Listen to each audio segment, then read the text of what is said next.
你知道吗？很多女人一辈子都在犯一个天大的错误，以为只要对男人好，男人就会离不开你，这话害了多少痴男怨女。你看看周围那些低声下气把男人当皇上伺候的女人，最后有几个下场是好的？反倒是那些看似漫不经心甚至有点自我的女人，被男人捧在手心里疼了一辈子。这是为什么？为什么你付出了全部，他却觉得理所当然？为什么你牺牲了青春，最后只换来一句性格不合？说到底啊，是我们把方向搞反了。我研究易经60多年，看过无数悲欢离合，替多少人断过姻缘。今天要告诉各位一个很少有人讲透的道理：男人长期对一个女人有感觉，无条件的宠她，这事儿在命理学上是有迹可循的，绝对不是什么运气，更不是什么缘分，而是有着非常明确的规律。这个规律就藏在我们老祖宗的易经64卦里面，藏在那个8字5行之中。今天我把这个规律讲出来，你就会恍然大悟，原来老祖宗早就把男女之情的奥秘说得透透的。很多人跑来问我，曾教授，我怎样才能让一个男人死心塌地对我好？我就跟他说，你问错问题了，不是想方设法让他对你好，而是你要成为值得他对你好的那种人。这话听起来好像很玄，是不是？其实一点都不玄。易经讲得很清楚，乾道成男，坤道成女，男人属阳，女人属阴，阳推阴纳，阴阳相吸，这是天地之间最基本的道理。但是为什么有些女人能让男人追一辈子，有些女人连3个月都留不住？这里面大有学问。我告诉各位，能让男人长期有感觉，无条件宠爱的女人，身上通常具备3种特别品质。这3种品质对应着易经中3个非常重要的卦象。你只要听懂了，哪怕学会一样，你这辈子的感情路都会顺畅很多。咱们也不卖关子。这第一种品质叫做情绪稳定，内心温暖，对应的就是易经里的坤卦。你看坤卦的卦辞怎么说的？坤，元亨，利牝马之贞。什么意思？坤的德性是顺，是厚，是载物。那个牝马就是母马。为什么要说母马？因为母马温顺，能够承载，能够远行，管路多难走，它不急躁，这就是坤德。一个具备坤德的女人，她的情绪是绝对稳定的，她不会今天高兴的要死，明天哭得死去活来，不会因为男人回消息慢了一点，就脑补出一场大戏，跟你闹翻天。她的内心有一种沉稳的力量，像大地一样，能够包容，能够承受，能够在风浪中保持镇定。我给各位讲一个历史上的真事儿。唐朝有个了不起的大将，叫郭子仪，平定安史之乱的那个大功臣，后来被封为汾阳王。这个人了不起啊，7个儿子8个女婿，个个显贵，自己活到85岁，福寿双全。很多人就研究郭子仪为什么这么有福气。其实啊，秘诀之一就在他的妻子王氏身上。这王氏在史书上记载不多，但你从那些零星的资料里就能看出来，她是一个极其沉稳的女人。你想想看，郭子仪一生打仗，那是把脑袋别在裤腰带上过日子，极其己弱，有时候被皇帝猜忌，有时候被权臣排挤，全家人的脑袋随时可能搬家。这种压力换一般的女人早就崩溃了，天天在家里哭天抹泪，抱怨丈夫你怎么这么倒霉啊。你能不能为了我们娘俩少说两句啊？但是王氏从来不慌，从来不乱，丈夫在外打仗，不管外面谣言传得多难听，她在家里把一大家子人安排得井井有条，该吃饭吃饭，该读书读书。丈夫受了委屈回来，一脸的官司，她不抱怨，不诉，也不多问，就是默默地端上一碗热汤，给他一个安稳的后方。郭子仪后来位极人臣，依然对王氏敬重有加，一辈子不敢哪怕有一点点轻视。为什么？因为他心里清楚，没有这个像大地一样稳定的后方，他根本打不了胜仗，早就死在外面。这就是坤德的力量。你看现在很多女孩子动不动就说我要做自己，结果把任性当个性，把情绪化当真性情。男人在外面工作累得像条狗，回到家还要看你的脸色，哄你的小脾气，这谁受得了？易经讲厚德载物，这4个字是什么意思？就是一个人的德行要像大地一样深厚，才能承载万物。一个情绪稳定的女人，她就是男人的大地。男人在外面打拼，受了委屈，遇到挫折，那是火气，是燥气。回到家里，看到这个女人稳稳当当的，他的心一下子就安了，那个火就被大地吸收了。这种感觉一旦尝到，他就离不开了。为什么？因为这是人的本能需求。男人的天性是要往外冲的，像乾卦一样，天行健，君子以自强不息。但是天总要下雨，总要落地，他需要一个稳定的地来承接他，就像打仗一样，后方不稳，前方怎么可能安心？我再从命理的角度给各位分析一下，大家就更明白了。一个男人的八字里面，日支代表配偶宫，如果这个配偶宫坐的是土，或者坐的是印星，这个男人潜意识里就特别渴望一个稳定型的伴侣。反过来，一个女人的八字里面，如果官星，也就是代表丈夫的那颗星，落坐在土上，或者官印相生，这个女人就特别容易吸引那种有事业心的男人。为什么？因为这种八字组合暗示着她能给男人提供一个稳定的情感支撑，这是命理上的相互吸引，是八字上的合拍。所以你们要明白，男女之间的感情不是偶然的，两个人能走到一起，八字上一定有互因，能长久的相处，八字上一定有互补。这是老祖宗总结出来的规律，几千年来屡试不爽。我还要从风水上跟你们讲个道理。你们知道为什么情绪稳定的女人能旺夫吗？因为她的磁场是平和的。风水讲究气场，一个家庭的气场好不好，很大程度上取决于女主人的情绪状态。如果女主人整天唉声叹气，或者动不动发脾气，这个家的气场就是躁动的、不安定的。躁动的气场会怎么样？会冲撞财神，会赶走贵人。男人回到这样的家，但得不到休息，反而更加疲惫，久而久之，他就不想回家了。外面的花花草草自然就乘虚而入了。相反，如果女主人情绪稳定，内心温暖，这个家的气场就是祥和的、安定的。古人说妻贤夫祸少，这不是迷信，是真实的气场影响。接着我们讲第二种品质，叫做精神独立，真爱自己。这种品质对应的是易经里的离卦。离卦是什么？离为火，为日，为光明。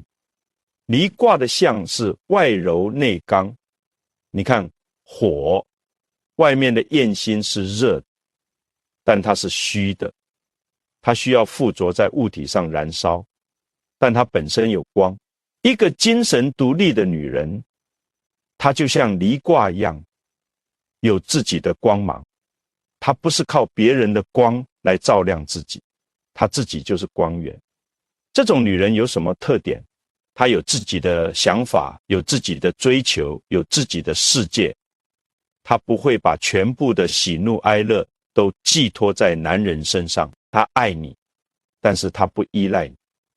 她需要你，但是她没有你，也能活得很好。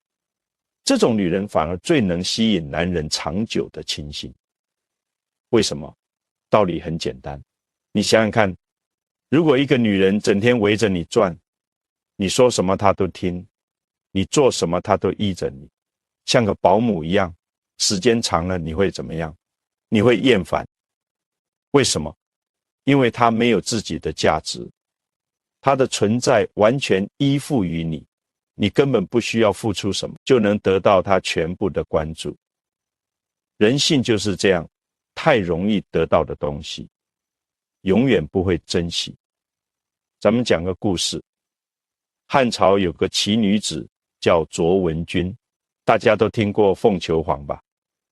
卓文君的父亲卓王孙是当时的大富豪，家里有钱得不得了。卓文君从小锦衣玉食，才貌双全，可惜命不好，17岁嫁人，到2年丈夫就死了，回到娘家守寡。后来遇到了司马相如，那时候司马相如就是个穷书生，除了会弹琴写文章，一无所有。两人一见倾心，卓王孙死活不同意这门婚事，觉得丢人。卓文君怎么做？他没有哭哭啼啼求父亲，也没有跟司马相如断绝关系，他直接跟司马相如私奔了。私奔之后，日子苦啊，家徒四壁。卓文君后悔了吗？没有，他跟司马相如回到临汾，把车马卖了，开了一家小酒馆。她是千金小姐居然当口卖酒，每天在那儿洗盘子，招呼客人。你看，这是一个什么样的女人？有主见，有勇气，敢于追求自己想要的东西，也敢于承担选择的后果。她不是那种只会依附男人的藤蔓，她是能跟男人并肩站立的大树。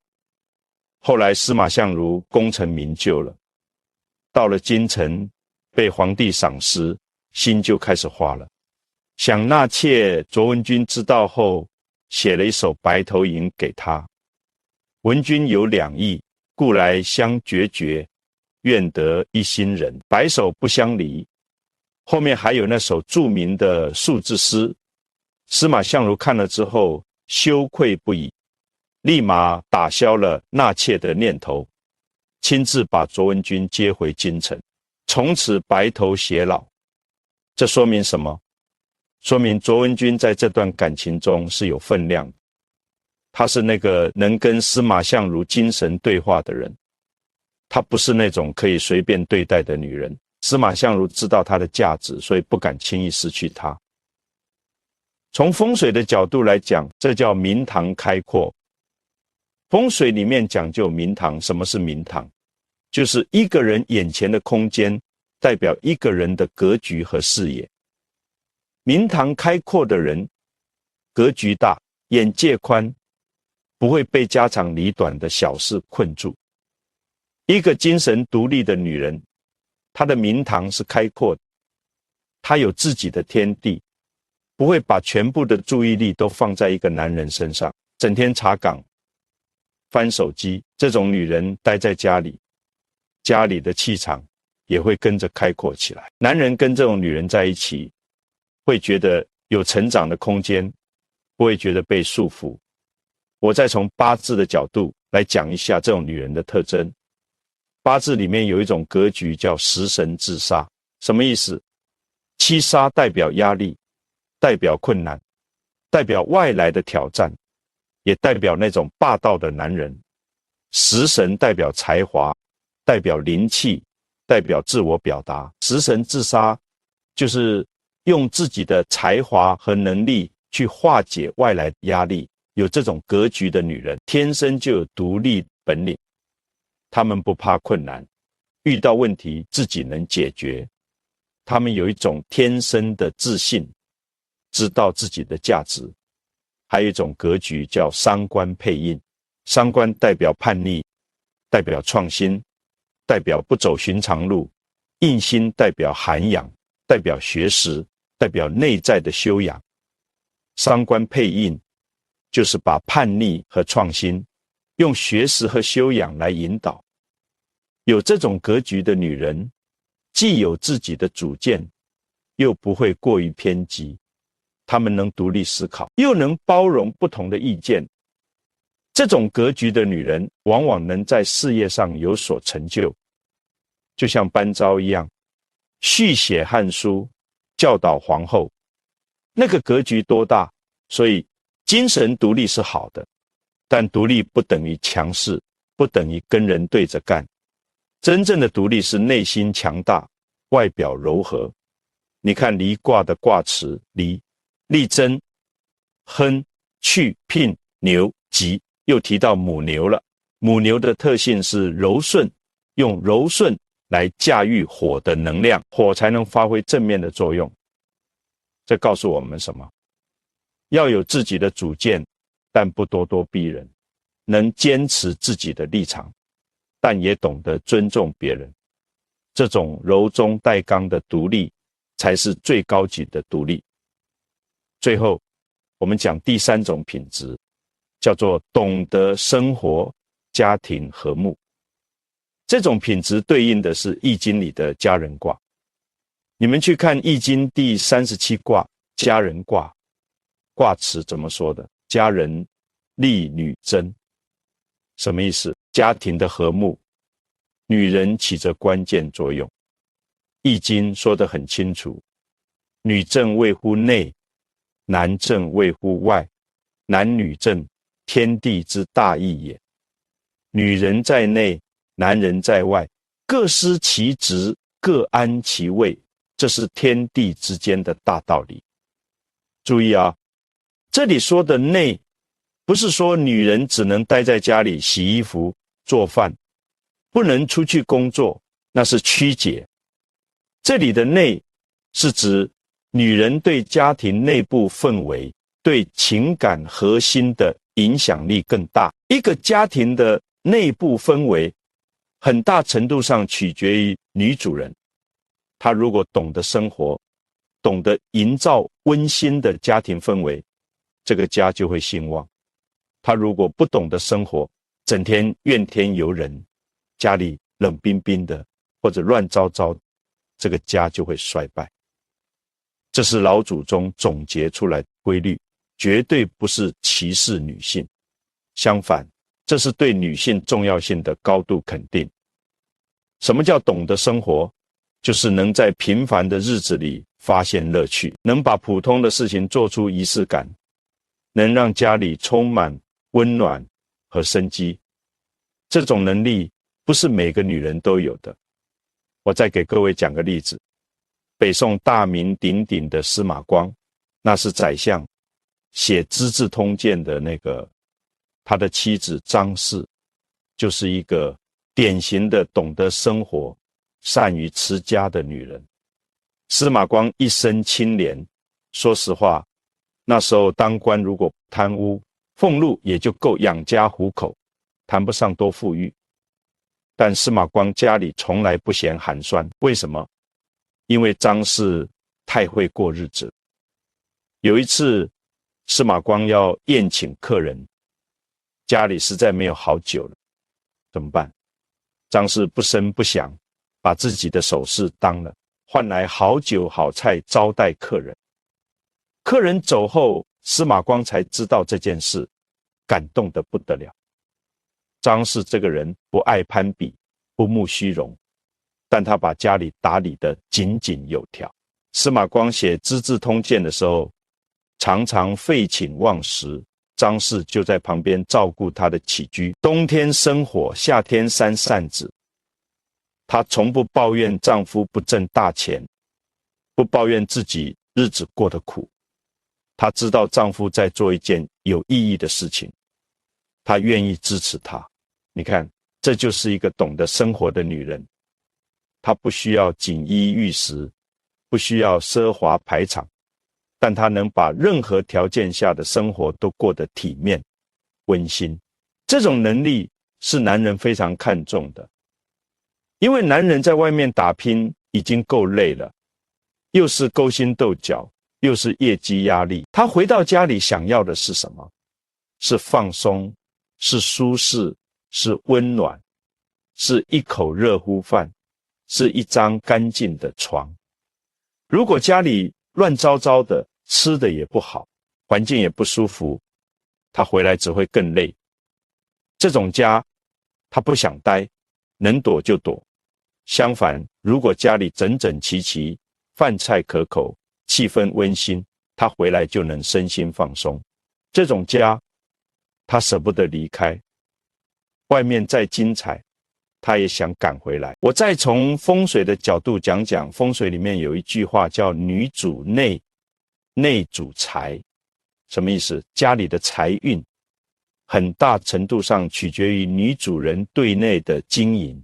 这个内包括什么？包括家里的整洁程度，包括家里的气氛，包括家里的饮食起居。一个会过日子的女人，她会注意这些细节。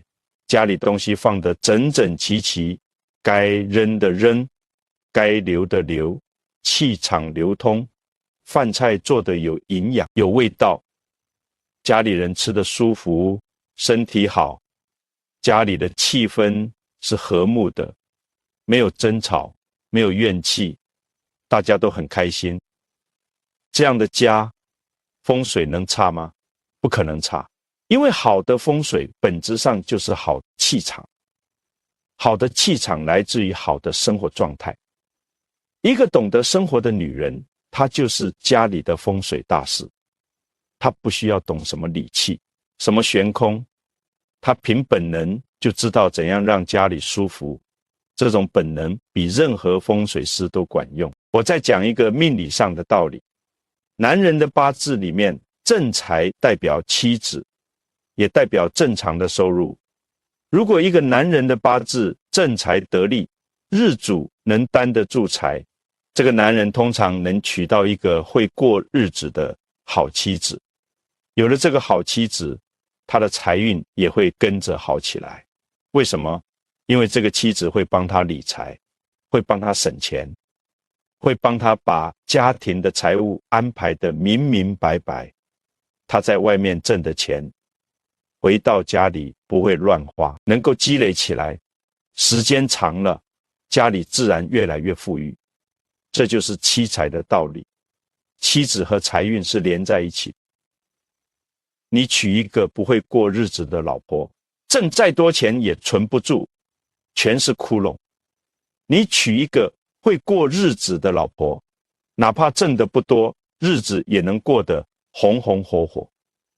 所以你看这三种品质，情绪稳定坤卦对应的是土，主稳，精神独立离卦对应的是火，主明，懂得生活家人卦对应的是木风火家人，木生火，主和，稳明和，这三个字合起来是什么？就是一个完整的人格，一个忘夫忘己的完美闭环。土火木相生，形成良好的五行循环，这个女人的格局就好。格局好的女人不需要刻意去吸引男人，男人自然会被她吸引，因为她身上有一种天然的磁场，让人觉得舒服，觉得安心，觉得离不开。那有人就问了，曾教授，我的八字没那么好，或者我现在还没做到这些，怎么办？是不是就没救了？我告诉各位，千万不要这么想。命理学讲究命，好不如运好，运好不如心好。八字是先天的，那是老天给你的牌，改不了。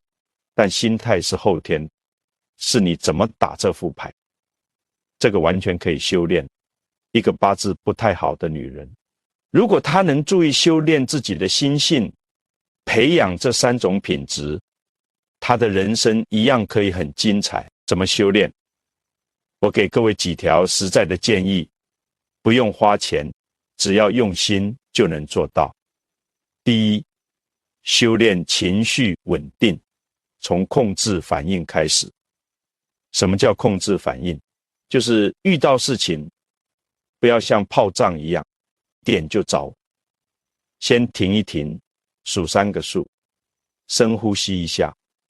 很多人情绪不稳定，是因为反应太快，是动物性的本能反应。你试着在反应之前加一个缓冲，哪怕只是几秒钟，你的理智就回来了，情况都会不一样。还有一个方法是读经典，我推荐你们读《道德经》、读《易经》。这些书不是让你背的，是让你悟的。特别是《道德经》里面讲上善若水，讲致虚极，守静笃，对修炼情绪稳定非常有帮助。心静了，世界就静了。第二，修炼精神独立，从培养一项爱好开始，什么爱好都行，读书、画画、写字、弹琴、种花、做手工，哪怕是跑步健身，只要是你自己喜欢的，能让你沉浸其中的就可以。为什么要有爱好？因为爱好是一个人精神世界的避难所和充电桩。你有爱好，你就有自己的领地，有自己的乐趣，不需要完全依赖别人来给你快乐。你没有爱好，你的精神世界就是空的，必须靠别人来填满。这样的人容易在关系里患得患失，容易让对方觉得负担重。我见过很多女人，年轻的时候把全部心思都放在男人身上，没有自己的爱好，没有自己的朋友。等到中年，孩子大了，丈夫忙了，她们忽然发现自己很空虚，抓着丈夫不放，结果搞得家里鸡飞狗跳。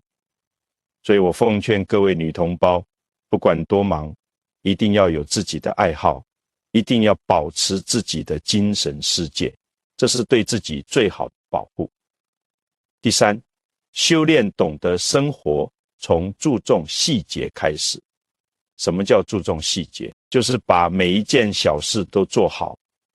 吃饭的时候，不是随便扒几口，而是认真品味食物的味道。打扫的时候，不是敷衍了事，而是把每个角落都弄干净。布置家里的时候，不是随便乱放，而是考虑怎样放更舒服、更好看。买束花插在瓶子里，换个温馨的桌布，这花不了多少钱，但能提起这些细节看起来不起眼，但它们会积累成你的生活质量，也会改变你家里的气场。一个注重细节的人，他的生活不会差，因为生活就是由无数细节组成。你把细节做好了，生活自然就好。另外，我也要提醒大家一些风水上的小窍门，可以助你一臂之力，特别是卧室，这是夫妻感情的核心区域。床头一定要靠墙，不能悬空，这叫有靠山。床不能正对镜子，容易心神不宁。卧室的光线要柔和，不能太刺眼，也不能太阴暗。太亮了人容易燥，太暗了人容易懒。最好是用暖色调的灯光，营造一种温馨的氛围。还有，一定要勤快点，把家里的破烂杂物清理掉，该扔的扔，该送人的送人。家里堆满了杂物，气场就堵塞了，气不通，运怎么能通？感情运也会受阻的。最后，我想送给各位一句话：教育的最高境界是让孩子自己醒悟，感情的最高境界是让男人自己想留下来，而不是你逼他留下来。记住，感情这件事急不得，强求不得，该来的时候自然会来，不该来的时候怎么求也没用。你能做的就是修炼自己，把自己修成一个情绪稳定、精神独立、懂得生活的女人。等你修好了，你的磁场变了，那些好的缘分、好的运气自然会被你吸引过来，这叫花若盛开，蝴蝶自来。